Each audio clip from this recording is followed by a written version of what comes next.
the absent thing? Well, okay, can anybody explain, just a real quick, like how while you were listening, John Carter? From experience, let's see. First of all, don't talk when she's talking. You have, do not look back. Well, first of all, don't talk when she's talking. And then, yeah, that's kind of what I got in trouble. And what happens if you do, that's, you Then know. I get my name on the board. Then you get your name on the board. And then if you do it again, then like you get a check by it, right? You get relocated. Yeah, and after that you get an office visit, right? No, No, you lose. you lose a participation point. Everybody gets 5 participation points at the beginning of every week. You lose your participation point for that day. It's up there on the board. You're relocated the second time you disrupt, and then your parents are notified, and if you do it twice in 1 week, you clean my desks, okay? So yesterday we had an accidental violation. That's going to be how it happens with this class. I don't have anybody that's like this. But I want you to really be aware, and it's not just talking while I'm talking, it's talking if one of your classmates is asking questions. Okay? So if you want more, look above Addison's head. There's the policy. Okay, so you guys have your mountain of conflict out. I'm going to come around and check those in a minute. But what I want to talk about today is how to start your story. So this week has been all about the starting of a story. Next week, we're going to start revising the story. So this is where after today, you are free to go with your story. So we're just going to read this. There's a whole bunch of suggestions here. So I think I'm just the type of writer, I'm curious if anybody else is like this. I would rather start writing than do an outline. Is anybody else like that? There's just something about that inspiration. I already know what's gonna happen. Okay, I don't need to like write it out for no one. So I honor that. That's your style. Someday you can just do whatever you want. I just want to teach you how to do the outline, which was the storyboard. Okay, but this is going to help some of you. So how do you start? Mariah, can you read number 1 and the examples? Start with a dramatic statement. My life was on the line. Jonah had a troubled burn, and his life had been troubled since day one. The snake was poised to strike. Okay, just one sentence that makes them go, oh, there's a snake. It's poised to strike. One idea. Alex? Can I number 2? Yes, that'd be great. Start with a question. They say if life gives you lemons, make lemonade, but what if life throws lemons at you? Would you like to have 3 wishes? Aladdin thought he would, but making the right wish is harder than it sounds. Okay, so you're going to learn this when we do like formal writing. Starting with a question can be a great way. Same thing in a story. You just have to tie it to the story. John Carter? Can I do number 5? Number 5? Yeah. Okay, when I get to number 5, who will read number 3, Tracy? Start in the middle of the story. Describe an action, scene, or dilemma. Use flashback to describe how the protagonist arrived in this place. Heracles sat on a bench. His money was gone. His hat was gone. Even his shoes were gone. He closed his eyes in exhaustion and thought back to how this day started with such promise. Okay, so for some of you that have great imaginations and there's a lot of backstory, this is a great way to start. Like, here's the problem. Heracles is stranded and he has no way to get home, okay? So I'm gonna start with the problem, then I'm gonna go back and flash back like how he got there, and then go forward to how he's going to solve the problem. That's a great way to do it if you have a lot of information. Aiden? Okay, so first I have a question. If we're creating a character for the line and thing, do they have to have a classical name? Because my character does not. That would be a question for Mr. Smith. I don't think so. But it would need to have, again, you need to have a Greek god or goddess in there. Are you saying you have an additional character? I don't think that's a problem. Okay, it's not a problem for me, for sure. Okay, Josie, would you read number 4? Yes. Describe the protagonist and a problem she faces. I don't know how to say that. Bacchus? Bacchus was a fun, loving guy. He drew friends like a magnet, and he was the welcome guest at any party. Bacchus knew how to talk. He knew how to laugh. He knew how to entertain. People loved Bacchus, so why could he not stop trying? Okay, so does anybody know who Bacchus is? The- He's the god of partying. He's the god of wine. Okay? And so, just start focused on your main character and do a description, but you want to do something that creates a little mystery or a little sympathy. Okay? Okay, John Carter, 5. Open with an action scene. Hermes was off in a flash. Close behind was a gang of mortals determined to capture Hermes in the package he carried. Normally, Hermes would have outrun all of them, but Bless you. somehow this group of humans was getting closer. Surprisingly, Hermes was growing tired. He wasn't sure if it would last much longer. Okay, you guys, this is almost always the way they start action movies. Okay? They've got does anybody watch Psych? Oh gosh, it's a great series on Netflix. It's like comedy, detective. But think of any action movie. Think about a Marvel movie that you've seen. They always start with some really fast-paced scene that pulls you in, and then they cut to the characters and what is the conflict. So just keep in mind, when you write a formal paper, you're trying to capture the reader's attention. When you write a story, you're trying to capture the reader's attention. Has anybody in here ever started a book and quit after one chapter? Okay, why? Why did you quit, Andrew? Because I hate reading. Okay, was it boring? Mm-hmm. It was boring. So you want to capture attention, Alex. I've done it where I've actually not even gotten through one chapter. I read the first 3 pages. I'm like, this is a bad book. I just stopped reading it. But if you're a reader, the opposite has happened where you go to Barnes & Noble, you look at a book, all of a sudden you're sitting on the carpet next to the bookshelves and you're on page 7 going, I have to read this book, buy this book because it's grabbed your attention.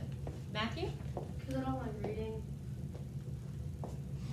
I have a son who does not like reading, and it's very interesting because everybody grew up similarly. This son hates reading, so imagine my shock when one year at the beach, he was 14 and he read a 500-page book. Couldn't put it down. Do you know what it was? Or Harry Potter. Unbroken. Does Oh, anybody okay. remember that story about the guy that was captured in World War II and was in a Japanese concentration? So those of you, Matt, that are non-readers, Unbroken. My son could not put it down. I was like, how can you do that? You hate reading. But it grabbed his attention, and it was real life. Mm-hmm. So this is just a random question. If I'm at the library and I read and I start looking at this book and I really like it, do I have to buy it or can I just hide and just read the whole thing without having to pay for it? Technically, you can do that. You can do that. Or you can read it and then return it and not market it. Well, I did not say that. Okay. But that's the beautiful thing about libraries. You don't have to pay a cent. You can just check it out. Okay. So we've got the action scene. Make sure you keep your action scene kind of tight because this is short. And then the last one, Charlotte, can you read 6? Open with a description of the setting. The ocean was an unexpected shade of blue-green. The water was as calm as a lake. Fish peered above the surface, wondering what could have calmed an ocean. The air was still and moist. Birds seemed to suspend in flight. All of nature seemed to be waiting. Okay, so typically when you open with setting, it can be very boring. So you want to try something that's going to grab suspense. Well, what is nature waiting for? Okay? Okay, I hope we're reading through this and there's at least one of these that grabs your attention. You're like, I like that. Okay? I would really like everybody to start their story. But flip on the back, because these are 2 other things I just want you to think about before you start writing. You've got to determine your point of view. That's basically who's the narrator. So Eli, can you read what's a first person point of view? One of the characters in the story tells a story, often the protagonist. They are limited in their perspective. The story is told from his/her bias. This can help personalize to the protagonist by showing thoughts and feelings. Okay, so the pronouns you would use with that are what? I, me, our. So that is really common. That's probably the easiest way to write. And it helps you as the writer really identify with your character and then personalize them more. So So that is one way to do it. Hudson, can you read second person? Speaks to the reader, can establish a strong connection between author and reader. Very hard to do well. Okay, so what's the pronoun that goes with second person? You, y'all. You. So when the author is writing in second person, they're talking to the reader. It is very hard to do and do well. So I would just put a little X by that. I want you to know it's there. You can do it if you feel strongly, but if you don't care, go with the easier approach, which is going to be first or third person. Okay? Wait, so, in second person, is it like the, author is talking to, the audience, but also saying everything that the characters are? Yes. Yes. Okay, have you guys seen TV shows where they cut out, like there's a scene going on, and then they cut out and a character is talking to the audience? Like The Office? Yeah. You know that? Okay. Or I keep mentioning Enola Holmes, like she does that all the time. She talks to the audience. What? What is Modern Family? Modern Family. So that's the kind, so it's really clever and it pulls your reader in, but it's just hard to do well. Okay, so don't enter into it lightly. Okay, Ian, third person omniscient. An objective narrator that tells the story. Omniscient means that this narrator knows everything about the character and can share internal thoughts and feelings throughout the story. So you don't know who the narrator is. The narrator's never named, but that would be like everything that I wrote on the first page was third person, okay? And they're omniscient, so God is omniscient, he's all-knowing. So if they know thoughts and feelings more than action, then they're omniscient, okay? And then, oh, what would be the pronouns you would use with third person, Amelia? Well, if we're talking about the person, like he, she. He, she, it, they. And then third person limited omniscient, Alex? An objective narrator who is limited in his or her knowledge of the characters may focus on sharing thoughts and feelings of the protagonist only. So they would share internal information, thoughts and feelings about one character. Whereas an fully omniscient third person, they know everybody's thoughts and feelings. Okay? Okay, I still remember in 8th grade having a test on this stuff. I'm not going to test you on the elements of short story, but I do want you to try to apply that. Mr. Wilby's already done that for us. Has he done that for you? I love how our classes overlap. Okay, so then dialogue. Does anybody know right now that they love to write dialogue? Okay, so we're going to talk about, you don't have to do dialogue. That's not going to be in your rubric. Wait, what's dialogue? Dialogue is talking, where there's a conversation. Oh, yeah. Okay, so I want to just go over some guidelines. So Addison, can you read that first paragraph with the bullets? A short story does not have to include dialogue. The dialogue can be beneficial in several ways. Develop the characters by showing how they interact. Bring scenes to life. Provides variety in storytelling. Takes up space. Does anybody want to take up space? Is anybody worried about getting 4 pages? Okay, that's just the reality. It's going to take up more space. It's just 2 pages. It's 2 to 4. Oh. Okay? Okay, so all of those, dialogue can be great, but if you do dialogue, you need to make them serve a purpose, and they need to be exciting. So here's a very uninspired conversation. In fact, John Carter, can you read this conversation? Hi, said Zeus. Hi, responded Hera. Where do you want to eat dinner? Asked Zeus. I don't know, stated Hera. Okay, are you bored?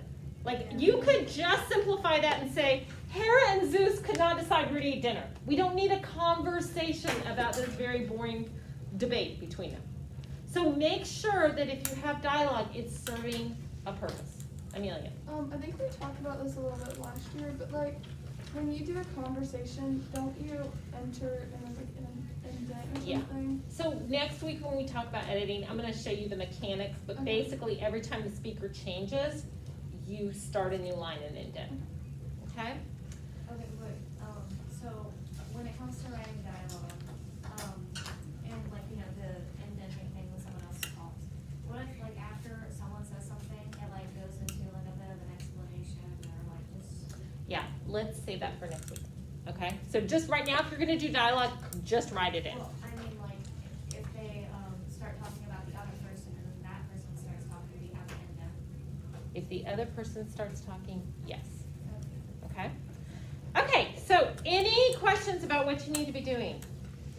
So here's what I'm gonna do. I'm going to put some music on. You guys can write, you can get the computer. I'm gonna come around and check your mountain of conflict.